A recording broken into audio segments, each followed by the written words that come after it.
task on trying to understand audience sentiment and coming back to theatres, and I think many of you will have participated in one of our, well, all of our surveys after the interval, missing audiences, all those sorts of things. And basically what we learned very quickly through all of that were quite a few things which we want to bring to bear on this today, really. First of all, we were aware that people were rushing around trying to, well, we were all in a state of panic, let's face it. And we're in a bit of a state of panic about this, I think, as well. And what we saw is that people were running around trying to find solutions and not necessarily taking the time to understand what the audience was thinking. So we stepped in and helped with that work. And that's very much the approach we've taken to this. All that we learned through surveying audiences in the pandemic, we've kind of gone, okay, could we use this to understand the climate emergency and how audiences feel about that? I think the other things that we learned were that collectively, if we do something together, we can learn a lot more than if we all just go and do it ourselves. So we made all our surveys and this free for any venue to use so that we could collectively gather that data. And then I think the third thing that we learned was actually, you know, even if we can't get all the answers, we can maybe start somewhere. And when we started developing the surveys for COVID and for this actually, there was so much stuff we could put in there and we got slightly overwhelmed with it all. And in the end we just went, look, what we just need is some very baseline, basic questions answered. And what we found in COVID was that once we'd sort of everybody understood the baseline, we could then go, oh, that's interesting, let's go and do a bit more work and look at that. So what we're going to show you today is our first Act Green survey, which is very much designed to just take the temperature of how audiences are feeling about the climate emergency and the role that cultural organisations might play in that. It doesn't answer all the questions, it begs as many questions as it answers, but that's kind of what we're trying to do. And for those of you who didn't take part in it, we will be running it again in 2023. And we've got a little suggestion for you at the end of this, which we also want to test out with you. So, Flo, do you want to come off and join me? I'm just going to move this. I was going to say, I'm about to show a lot of lovely graphs. So if you're at the back and can't see, you might want to come a bit closer. Maybe and we can also send these out afterwards or make them available. So if you miss something, don't worry. That's who we are. Cool. So this, the Act Green survey overview, just to give you a bit of a kind of info on when we did it. It took place in May. We had 58 participating organisations in the UK. They were mainly based in England, but we also had some in Northern Ireland, Scotland and Wales. And we had about 12,000 audience responses, so a really strong kind of benchmark to build on and understand what was going on. A little bit on the respondent profile then.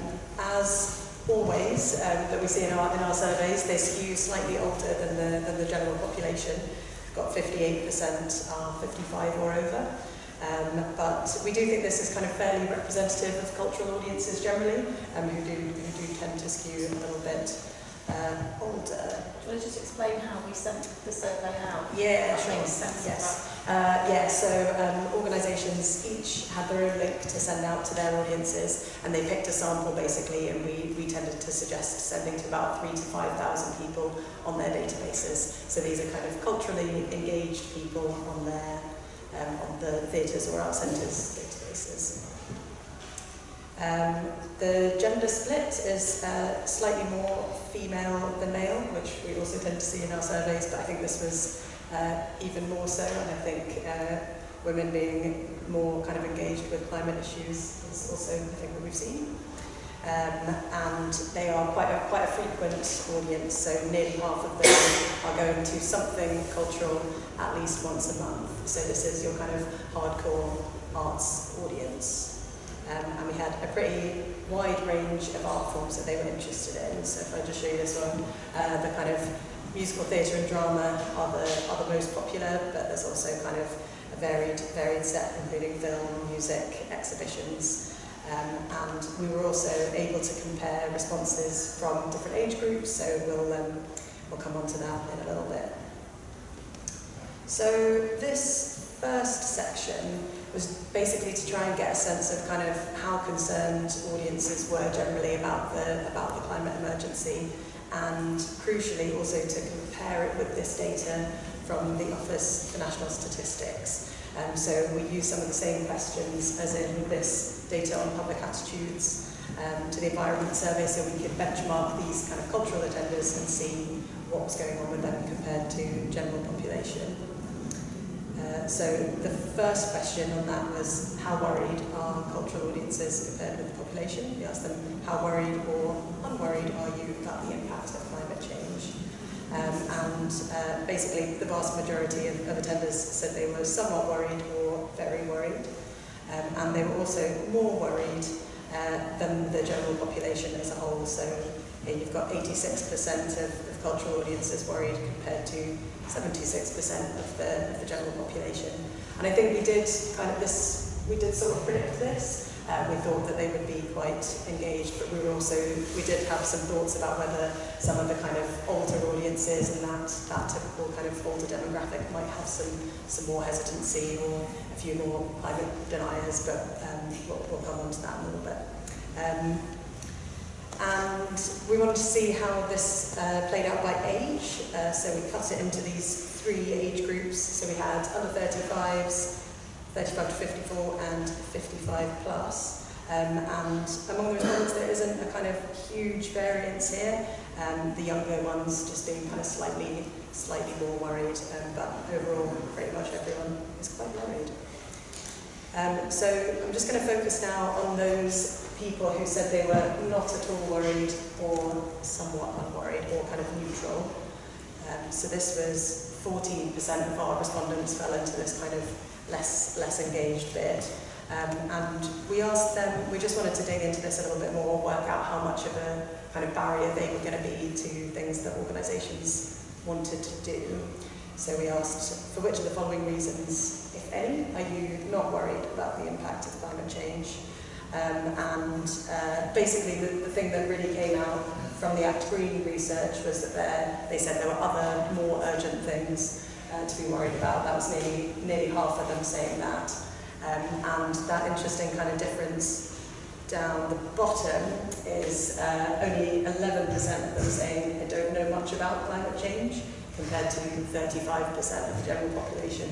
So it's kind of less about awareness for this cultural group and more about kind of just thinking it's not a priority. So I guess that was a learning for us about, okay, what can organisations do to shift people into thinking about it and understanding it as a more urgent priority than other things. And it's not about educating them, because they're clearly well educated about it, they're just choosing other priorities. So I think that helps with messaging a bit.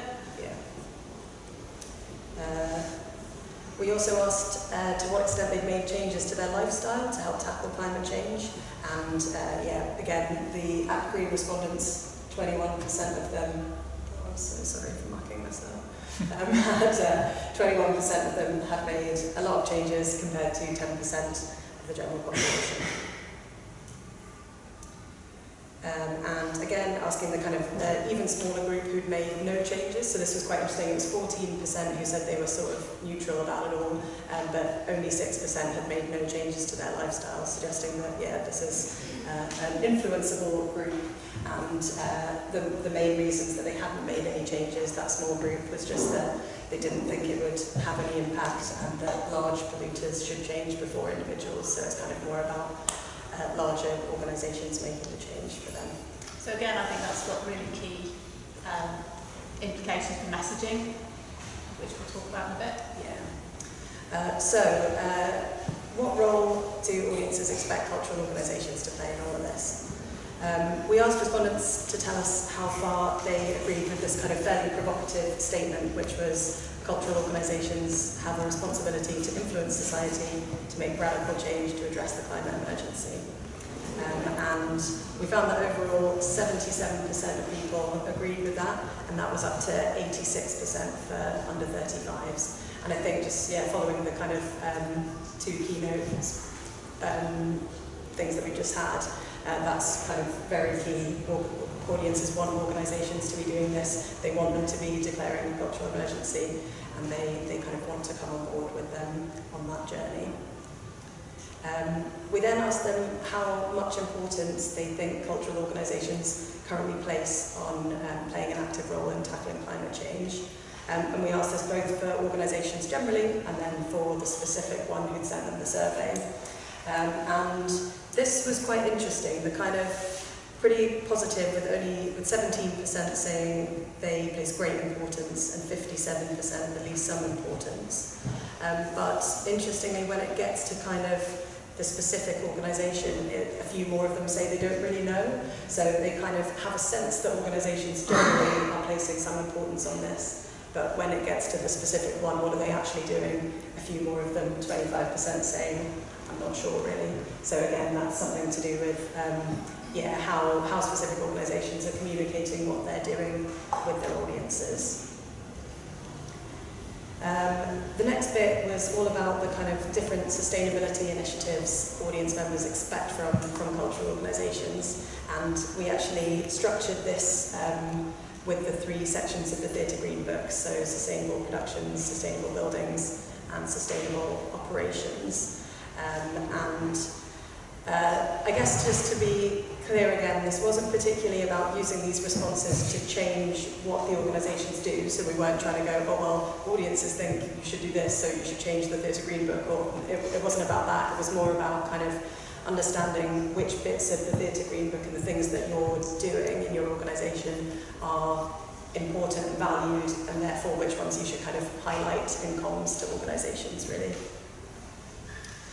So first bit on, this was to do with producing creative work. So which of the following would you expect an organisation to be doing to tackle climate change when producing creative work? And the main things that came out here were using materials from reused or recycled sources, ensuring that sets and materials are reused, and seeking funding or financial support from ethical sources. For each of these as well, I'm going to do a little kind of spotlight on under 35s, because this was where we saw some quite big differences. So under 35s were even more keen on the funding being sought from ethical sources. They wanted to see the subject of climate change being tackled through the creative output on the stage. And they were also interested in organisations running specific kind of festivals or programmes that tackled this subject more deeply. So yeah, we were really interested in this thought about whether audiences would think if you put on creative work about this topic, it would be ramming it down their throats, which we did have 1 or 2 comments along those lines, but overall that didn't come through. And for under 35s particularly, they were keen to see the climate emergency tackled in a creative way on the stages. The next bit was about sustainable buildings, and things that audiences expected was for organisations to ensure cultural buildings were run as energy efficiently as possible, and organisations were reducing and recycling waste. And under 35s were even more keen than others on supporting biodiversity and using energy from renewable sources. But yeah, those two top ones, 93% and 92% of people expect to see that. So I think if you're not doing that, you should be. Then the next one was on sustainable operations. And the things that audiences most expected were to do with avoiding disposable packaging and single-use plastic, or quite kind of things you'd expect, minimising food waste, using paperless tickets, buying food and drink from local suppliers. And for the under 35s, they were particularly keen to see increased availability of plant-based options, making changes to improve website sustainability, that was important for that younger generation, and sharing the sustainability policy with audiences. The under 35s wanted to know what organisations were doing and have access to that information. So finally, getting audiences involved, and this is what kind of leads on to the bit that Katy is going to pick up on as well. We wanted to know really what part audiences were willing to play to support organisations with their sustainability initiatives, and kind of understand the impact they were having by coming to organisations. So we asked them, how likely would you be to make use of or get involved in the following initiatives? And what I'm showing here is the percentage of people who say they are quite likely. So the ones that came out on top were being open to suggestions of more sustainable food choices at the venue. 72% of them said that they would be quite likely to kind of make use of that. 65% said they would use public transport in order to access a reduced ticket price. Just over half said they'd use information provided by organisations to make more sustainable travel choices. And then down below a little bit, you had 20% of people saying they would be interested in signing up as a green volunteer. And I think this is quite an interesting one, because obviously 20% seems like a small number, but if 20% of your audiences actually did sign up as a green volunteer, that's massive. You know, if only 1% did, that is massive. So I think the kind of strength of feeling and the positive attitude towards all of these initiatives was really positive. And generally, all of these were higher for the under 35s. They were kind of keen on all of it. Obviously, there were some kind of different responses from urban and rural audiences. Using public transport is obviously a little bit more difficult. Only 45% saying they'd be up for that kind of initiative, but they were more likely to say they would be up for using a car sharing scheme, and just about the same on the kind of paying to carbon offset their journey as part of the ticket purchase. About a quarter of people saying they would take that up.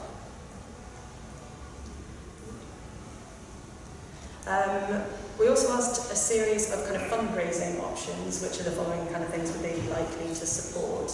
And again, here I'm just showing the percentage who said they're quite likely to support them. But we've got some pretty popular ones. 52% saying they would support site redevelopment to improve biodiversity. 47% saying they would support a building redevelopment project to improve energy efficiency. And then down the bottom, we've got just under a third saying they would support artistic projects exploring climate change in the main programme. So there's definitely, again, even if a quarter of these people did actually support these initiatives in the way that they're saying to, that would be massive for organisations. And I think this does give us a bit of a kind of understanding of, okay, which kinds of things are the sorts of things you should go out to your audiences to support, which things you might be applying for grant funding to, which are the ones that audiences are going to be keen to support. And again, there was quite a big difference between the under 35s and everyone else. Under 35s were even more keen to support all of these. Obviously, they tend to have less disposable income, but I think particularly that bottom one, which was the artistic project exploring climate change for the main programme, you know, maybe there's an under 35 scheme in there, which is kind of particularly young supporters getting creative work on the stage about this. And finally, getting supporters and donors involved. Can I just chip in here? Yeah. I have to admit, I had a bias on this. I honestly thought that the older supporters, you know, the ones who give all the money, who've been there for years, I was like, oh, they're going to be the climate deniers. They're going to be the ones who just go, don't shove this woke nonsense down our throats. Let's just see, shall we?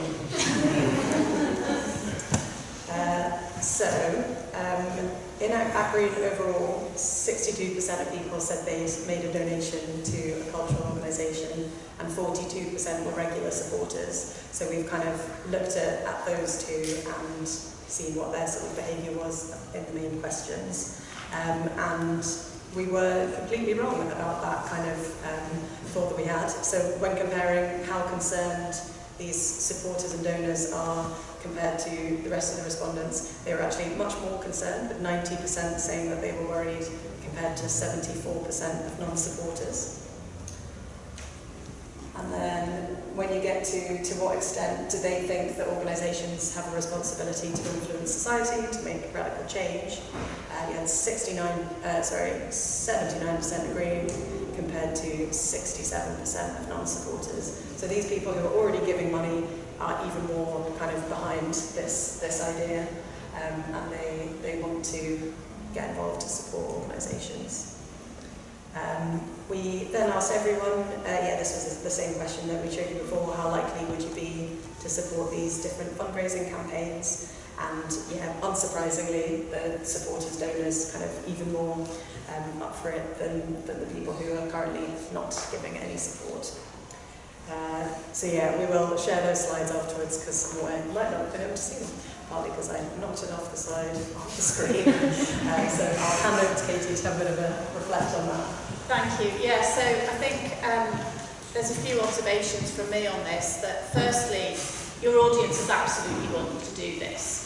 And it's great now to have the evidence that says that, because like me, I'm sure there's plenty of people on your boards, on your management teams, who might go, oh, yeah, but what if the audiences say this, or what about those people that give us lots of money? There's plenty of evidence here, and if you have done this, you'll have your results of your own organisation that you can show them. If you haven't, you'd like to be involved, get involved next time. Age is a factor, but not as much as we thought. They are cultural audiences, or generally the more culturally involved somebody is as a donor or whatever, the more likely they are to be concerned about the climate emergency and make more changes. 90% of them, 90%, and this is quite a strong statement. We had a fairly wishy-washy statement, and Paddy from Green Book went, no, you need to beef that up a bit. So we beefed it up. 90% of them are saying that we have a responsibility to influence society, to make radical change.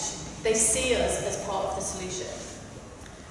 Secondly, there's a real communications challenge around this, isn't there? Because firstly, audiences, a big proportion of audiences didn't know where you stand. 25% of those people, when asked about a specific organisation that had sent them the survey, didn't know what you did. And actually what I did is I got my 15-year-old son to go through every homepage of every organisation that took part in this, and 100 signed up, so I got him to go through every one and see if he could find anything on the homepage that mentioned sustainability. And guess how many out of 100 have anything on there, and even those that did, it was right at the bottom. 5%. So I'm sure you're all doing loads, but you're not telling people what you're doing. And 25% didn't know, 95% of you don't mention it on your homepage. But the challenge, I'm a communications professional, that's my background. There's too much stuff to talk about. Where do you start with all this stuff? So I think, our thoughts on this are look at the things that audiences have said are important to them, and at least start there.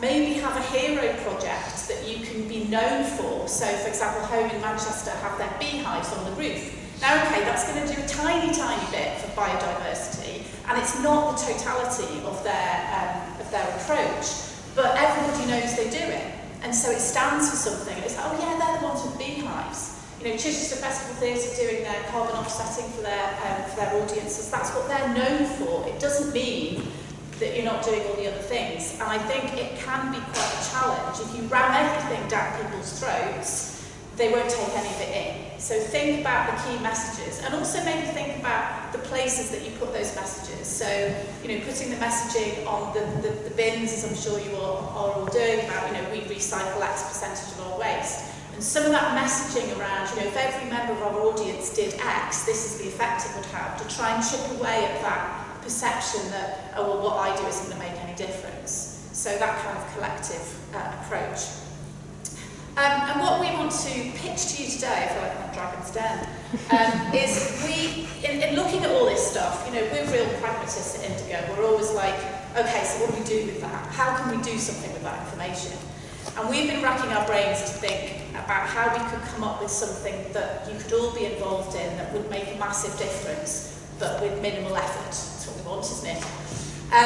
So what we want is to find something that could make a big difference, would be visible to audiences, and something that's important to them. Could be implemented easily, could be measured, could be rolled out across the sector if it worked.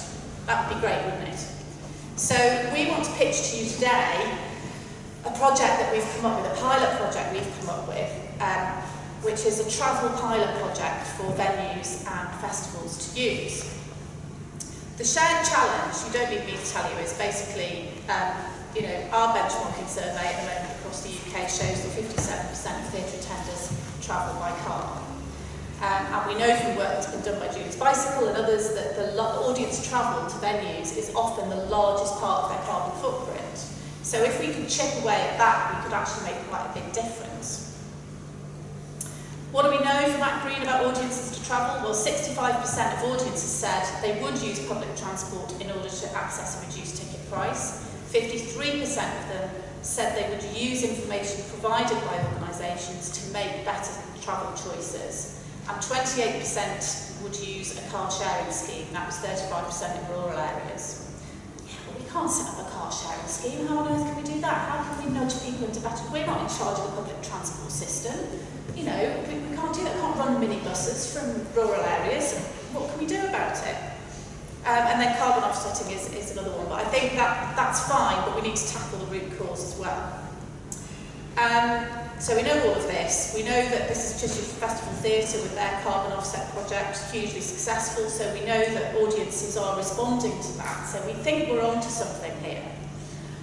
So we have come up with the idea of a pilot travel project which would involve Spectrix. How many of you were using Spectrix? A few, yeah. Spectrix in the first instance, because they're interested in partnering with us ourselves, and a company called USmartThing. And what we would do is use the existing booking journey in a familiar system. So you don't, as an organisation, you wouldn't have to go and get a different system to do this. We would work to create compelling messaging based on some of the research that we've done and more research as we go forward to try and make sure the messaging is attractive to customers and doesn't feel like it's too much hard work. And then USmartThing basically create, and it would integrate with Spectrix, create a bespoke travel plan that updates in real time. So USmartThing provided the travel planner for the Birmingham Commonwealth Games. I live in Birmingham, I used it. 75% of people travel to Commonwealth Games events by public transport, which is a huge achievement. And basically the way the travel planner works is, of course, when you book your ticket in Spectrix, it knows where you live, and it knows where you're going, and it knows when you're going there. And the travel assistant says, here are all your, it's a bit like Google Maps, but a bit cleverer. Here are all your journey options. Here's the greenest, here's the cheapest, here's the shortest, whatever it is. And you can configure that as a venue to have things further up the list. So you could put cycling at the top of the list if you want. You know, you can configure that. And it offers people these choices, and then they go, I'll have that one, please. It doesn't book the ticket for them, it just kind of commits them to that's how I'm going to get there. And then if they register, and they say that they're happy to put their details into the USmartThing system, it will then text them with updates to that if things change in real time. So say the road's closed, the train's cancelled, there's a train strike, there's an accident. They have all the feeds from all the transport companies and Highways England that go into the app that then will ping you a message going, go a different way, travel a different way. And because they've got all of that, we can then produce data on the back of it to go, this is how many people opted for this sort of travel plan, and we can start to measure. I mean, we don't know that somebody actually travelled that way. We could ask them in a survey afterwards as well, just belt and braces it. So we think we're onto something here that could actually, it's worth a try. So we want to test how far audiences could be influenced into making more sustainable travel choices. We want to create and refine a concept which can be rolled out potentially across the whole sector if it works and with different ticketing systems. And what we want to do is apply to Arts Council England for a 6-month project starting in April next year with House, with the network. And what we would be looking for is a range of venues with different challenges. So there might be a rural venue and a venue that's more urban.